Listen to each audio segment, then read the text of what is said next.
The sky over Nevada burned red. Ash drifted like snow through the ruins of a once-living city.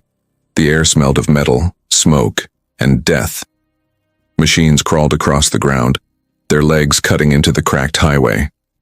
Above them, alien ships moved in perfect lines, black triangles blotting out what was left of the sun. Ethan Cole moved through the wreckage with his rifle ready. His armor was scratched, the paint burned away.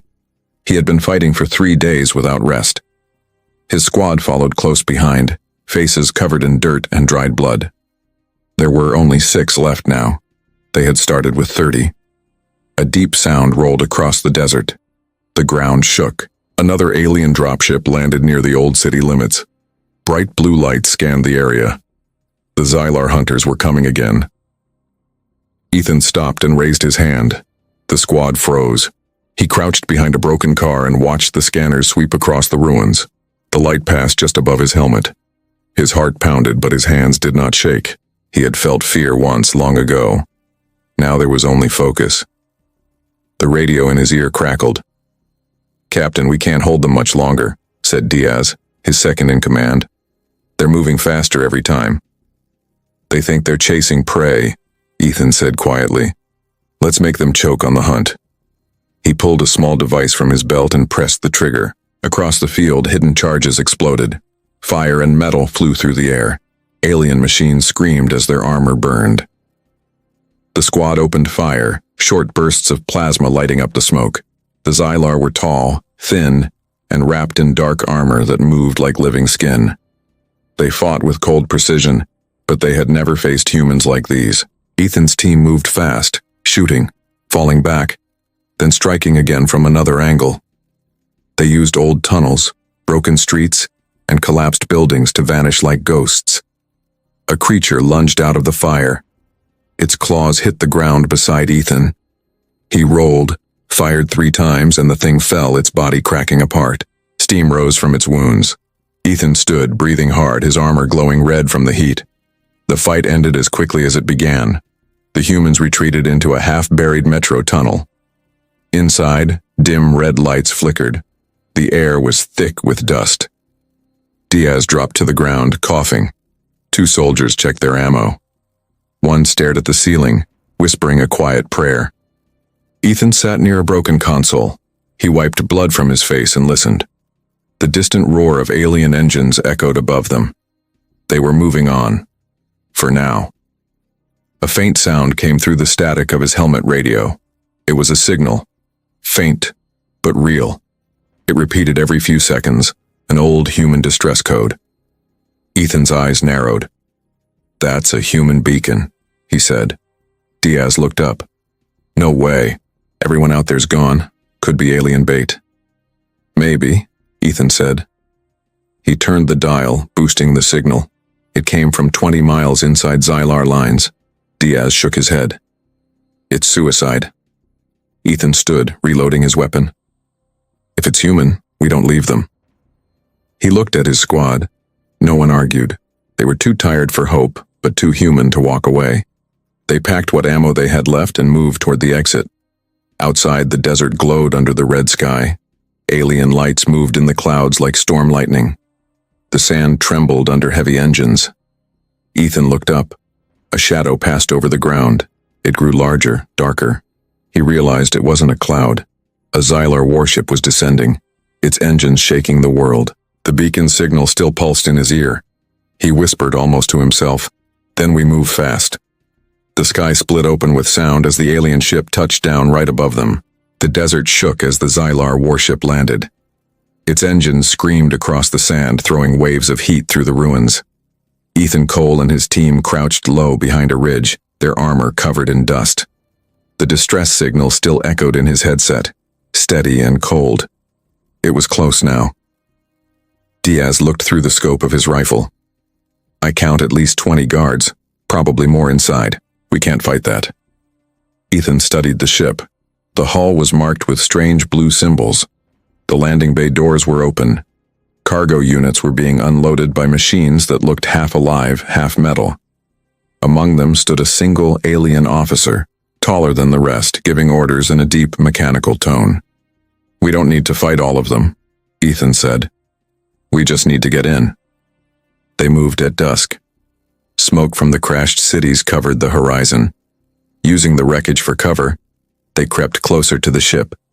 Every sound felt louder than it should. Every step could have been their last. The heat burned through their armor, and sweat ran into their eyes. Inside the alien camp, machines clicked and moved in rhythm. The smell of oil and blood mixed in the air. Ethan motioned for 2 soldiers to circle around. He and Diaz slipped through the shadows toward a small tower where the beacon signal grew stronger. They reached a control console. The screen glowed faint green. Diaz worked the keys, bypassing alien code. His hands shook. "This is wrong, Captain. It's not a rescue signal. It's being looped from their system. They wanted us to find it." Before Ethan could answer, a beam of light hit the ground beside them. The air screamed as plasma fire tore through the dark. The squad scattered. Alarms blared across the landing zone. The Xylar were everywhere. Ethan grabbed Diaz by the arm. "Fall back." They ran toward the ridge, firing at shapes that moved in the dust. Blue bolts cut through the air. One soldier was hit in the chest and fell without a sound. Another tried to pull him up, but was struck down a second later. The air filled with burning sand and screams. A massive alien stepped through the smoke. Its armor shone like black glass and its eyes burned white. It raised its weapon. Ethan fired twice. The creature barely flinched. Diaz hurled a grenade. The blast threw both men to the ground. When Ethan looked up, the alien was gone, but so was half their squad. They reached the edge of the ridge. Only Ethan, Diaz, and 2 others made it out. Behind them, the warship burned. Alien voices echoed from the valley below. Diaz tore off his helmet, gasping. "We walked right into it. They used that signal to draw us in." Ethan sat against a rock. His armor was cracked. His face was streaked with blood. He didn't speak for a moment. Then he said, "They called us prey. They think this is sport." Diaz looked at him, confused. "What are you talking about?" Ethan dropped a small device on the ground. It was from the console. The screen showed alien script and moving images, human bodies in cages, Xylar officers watching like it was entertainment. "They hunt us for practice," Ethan said. His voice was low, steady. "Every world they take, they do this." Diaz stared at the screen. Rage filled his eyes. "Then we stop running." Ethan stood. The setting sun painted the sky red behind the alien ship. "We send a message to every human left alive." Diaz frowned. "What kind of message?" Ethan looked out over the desert, the wind pulling at the torn flag on his shoulder. "That the hunt ends now." In the distance, a deep rumble rolled through the sky. The warship was rising again, scanning for survivors. Ethan watched it climb, his hand tightening around his rifle. The signal in his ear changed tone. Another beacon had come online, but this one wasn't Xylar. It was human, and it wasn't calling for help. It was calling for war. The human signal spread across the planet like fire. It came from broken satellites and old bunkers still buried under the dirt. The voice was clear and cold. "This is Captain Ethan Cole. To every human still breathing. We fight back now." In the ruins of the old cities, survivors heard it and began to move. Small groups joined together, carrying scavenged weapons and old military gear. Some rode armored trucks rebuilt from wrecks. Others moved underground through the tunnels. The Xylar scanners picked up strange movement patterns across the continent, but they did not understand what was coming. Ethan led the first strike. His squad, now joined by new fighters, attacked a Xylar supply base in the mountains. The aliens had built tall black towers there, pulsing with blue energy. The humans struck at night, using the storm to hide their approach. Rain fell hard, washing away the ash from the sky. Ethan gave a signal. Drones built from scrap flew overhead, dropping bombs made from fuel tanks and alien cores. The base exploded in a chain of fire. Human soldiers charged through the smoke, shouting, their boots splashing through mud and oil. Plasma fire tore the ground apart, but they kept going. Inside the main tower, Ethan and Diaz fought through narrow halls. The walls were alive with light and strange movement, like veins. They planted charges along the corridors and hacked into the alien systems. The screen showed a live feed of Xylar communications. Their command was in chaos. They were losing control. When the final charge went off, the entire tower shook. The blue lights flickered and went black. Ethan looked out at the burning valley below. The first human victory. Small, but real. The next days were filled with smoke and noise. More human cells attacked outposts, stealing weapons and power cores. The enemy began to pull back. For the first time, the Xylar were reacting instead of hunting. Their perfect order was breaking. In an old military command bunker, Ethan stood before a table covered with maps and screens. He had a dozen leaders around him, each scarred and tired but alive. Diaz worked on linking old satellites to form a defense grid. They called it Helios. Helios showed them everything. Every alien ship, every movement, every camp. It was not much, but it was enough. Humans began to strike smarter, not harder. They hit supply lines, fuel stations, and power routes. Every time the Xylar adapted, humans changed again. Then came the message. A distress call from one of the captured alien dreadnoughts. It was weak, buried under static, but inside the signal they heard human voices. Prisoners. Thousands of them. Ethan's face went pale. He had thought his brother died months ago in the first attack. The data showed his name among the prisoners.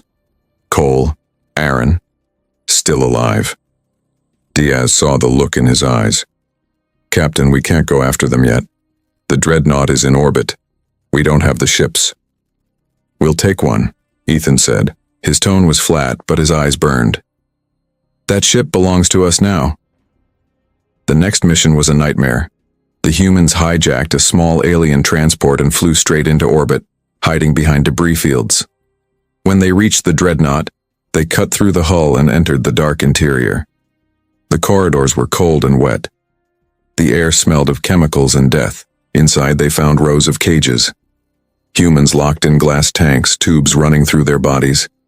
The Xylar were using them to test biological weapons. Ethan moved from cell to cell, breaking locks and helping whoever could still stand. Then he found his brother. Aaron was thin, barely breathing. His eyes opened when he heard Ethan's voice. "You made it," he whispered. Ethan knelt beside him. "I'm getting you out."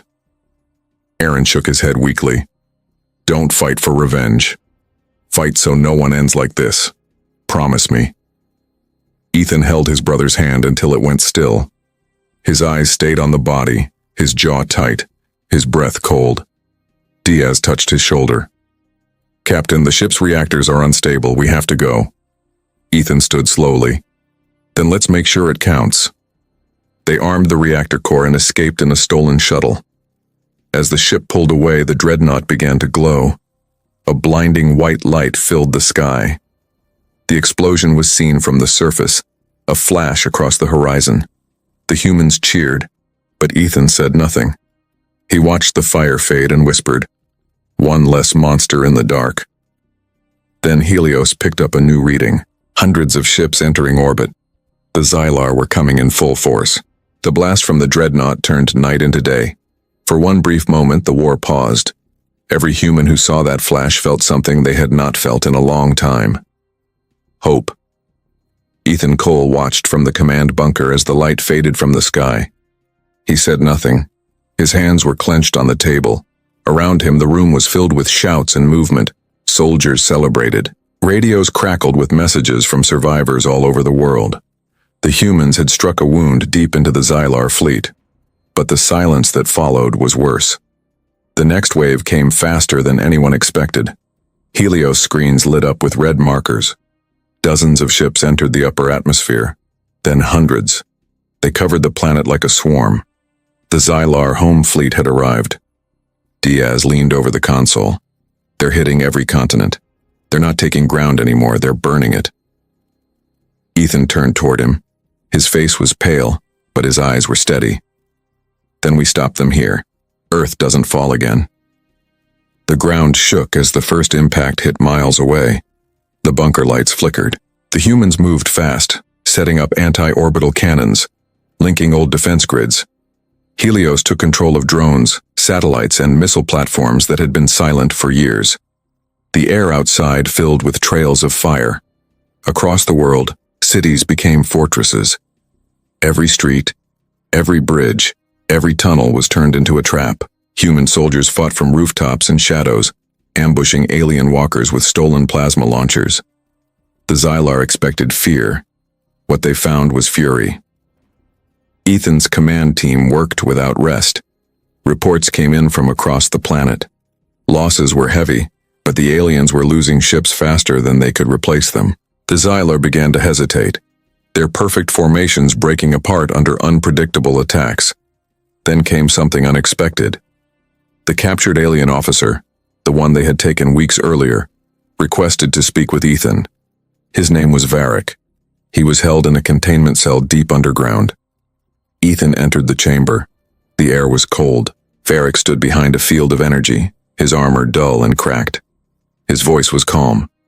"Your people fight with chaos. It defies logic." Ethan stared at him. "Logic doesn't win wars. Will does." Varric tilted his head. "Your kind was never meant to rise this far. Yet you stand against the Dominion. You could end it, if you strike first." Ethan frowned. "Strike where?" Varric stepped closer.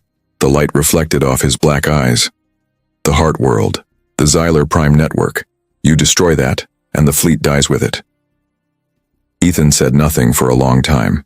Then he turned to Diaz. "Get me Helios. I need coordinates." Back in the command room, Helios activated. The AI's voice was sharp and steady. "Opening scan of Xylar Prime. Energy signatures consistent with Varric's data.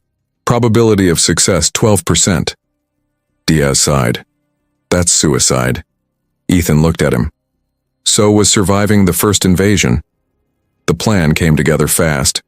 The humans would open a wormhole using Helios's reactor grid, powered by the remains of the orbital defense system. A small strike team would enter and destroy the alien network from inside. As they prepared, the ground outside shook again.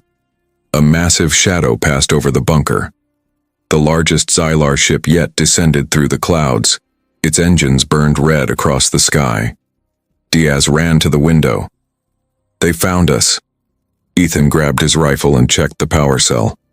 "Then we make it count." Sirens wailed through the base. Soldiers took positions. The walls rattled as the alien ship began to fire.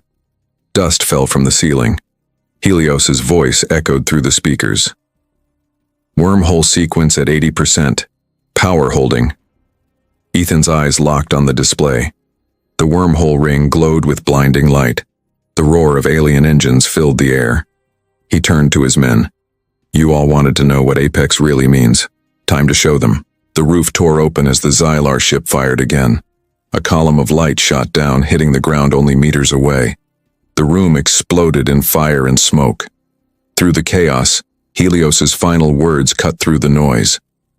"Wormhole ready. Coordinates locked." Ethan coughed through the smoke, blood on his face. He stood tall and said one word. "Go." The wormhole tore open in a burst of white light. The sound was like thunder tearing metal apart. Ethan Cole and his strike team ran into it, their armor glowing from the heat. The light swallowed them, and then the world changed. They came out inside the Xylar home system. The stars were cold and sharp. Below them floated a planet covered in black towers and blue fire. The air inside their dropship was filled with static and the deep hum of alien energy. None of them spoke. Helios guided their descent. "You have 6 minutes before the fleet detects you," the AI said. Ethan nodded once. The dropship burned through the clouds, leaving a trail of smoke behind. They hit the ground near the edge of the main power nexus. It looked like a living city made of metal veins and pulsing light. The air moved like it was breathing. The team moved fast, weapons ready. Every sound echoed, every shadow looked alive. Ethan led from the front.